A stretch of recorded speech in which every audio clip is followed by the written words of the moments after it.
A work of art, a short story by Anton Chekhov. Sasha Smirnov, the only son of his mother, holding under his arm something wrapped up in number 223 of the Financial News, assumed a sentimental expression and went into Dr. Koshelkov's consulting room. "Ah, dear lad," was how the doctor greeted him. "Well, how are we feeling? What good news have you for me?" Sasha blinked, laid his hand on his heart, and said in an agitated voice, "Mama sends her greetings to you, Ivan Nikolaevich, and told me to thank you. I am the only son of my mother, and you have saved my life. You have brought me through a dangerous illness, and we do not know how to thank you." "Nonsense, lad," said the doctor, highly delighted. "I only did what anyone else would have done in my place. I am the only son of my mother. We are poor people, and cannot, of course, repay you, and we are quite ashamed, doctor, although, however, Mamma and I, the only son of my mother, earnestly beg you to accept in token of our gratitude this object, an object of great value, an antique bronze, a rare work of art." "You shouldn't," said the doctor, frowning. "What's this for?" "No, please do not refuse," Sasha went on muttering as he unpacked the parcel. "You will wound Mamma and me by refusing. It's a fine thing, an antique bronze. It was left us by my deceased father, and we have kept it as a precious souvenir. My father used to buy antique bronzes and sell them to connoisseurs. Mamma and I keep on the business now." Sasha undid the object and put it solemnly on the table. It was a not very tall candelabra of old bronze and artistic workmanship. It consisted of a group. On the pedestal stood two female figures in the costume of Eve and in attitudes for the description of which I have neither the courage nor the fitting temperament. The figures were smiling coquettishly and altogether looked as though, had it not been for the necessity of supporting the candlestick, they would have skipped off the pedestal and have indulged in an orgy such as is improper for the reader even to imagine. Looking at the present, the doctor slowly scratched behind his ear, cleared his throat, and blew his nose irresolutely. "Yes, it certainly is a fine thing," he muttered. "But how shall I express it? It's, hmm, it's not quite for family reading. It's not simply décolleté, but beyond anything. Dash it all." "How do you mean?" "The serpent tempter himself could not have invented anything worse. Why, to put such a phantasmagoria on the table would be defiling the whole flat."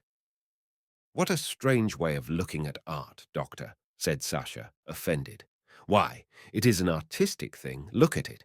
There is so much beauty and elegance that it fills one's soul with a feeling of reverence and brings a lump into one's throat. When one sees anything so beautiful, one forgets everything earthly. Only look, how much movement, what an atmosphere, what expression." "I understand all that very well, my dear boy," the doctor interposed, "but you know I am a family man. My children run in here. Ladies come in." "Of course, if you look at it from the point of view of the crowd," said Sasha, "then this exquisitely artistic work may appear in a certain light. But, doctor, rise superior to the crowd, especially as you will wound Mamma and me by refusing it. I am the only son of my mother. You have saved my life. We are giving you the thing most precious to us, and I only regret that I have not the pair to present to you."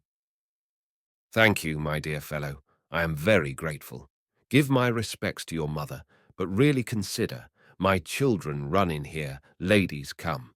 However, let it remain. I see there's no arguing with you." "And there is nothing to argue about," said Sasha, relieved. "Put the candlestick here by this vase. What a pity we have not the pair to it. It is a pity.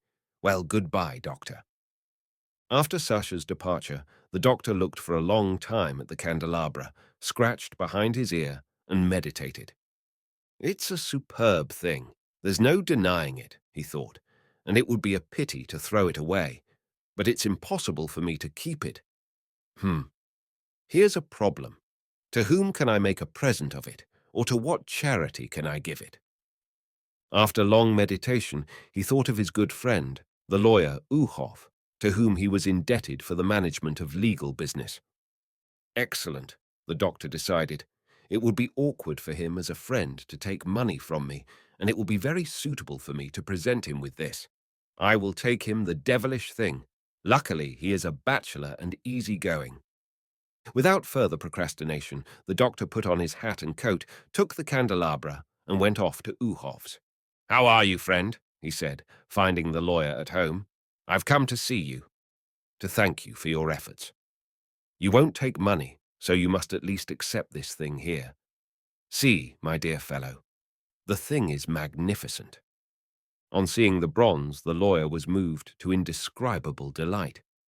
"What a specimen!" he chuckled. "Ah, deuce take it, to think of them imagining such a thing, the devils. Exquisite, ravishing. Where did you get hold of such a delightful thing?" After pouring out his ecstasies, the lawyer looked timidly towards the door and said, "Only you must carry off your present, my boy. I can't take it." "Why?" cried the doctor, disconcerted. "Why? Because my mother is here at times, my clients. Besides, I should be ashamed for my servants to see it." "Nonsense! Nonsense! Don't you dare to refuse," said the doctor, gesticulating. "It's piggish of you. It's a work of art. What movement! What expression! I won't even talk of it. You will offend me. If one could plaster it over or stick on fig leaves." But the doctor gesticulated more violently than before, and dashing out of the flat, went home, glad that he had succeeded in getting the present off his hands. When he had gone away, the lawyer examined the candelabra, fingered it all over, and then, like the doctor, racked his brains over the question what to do with the present.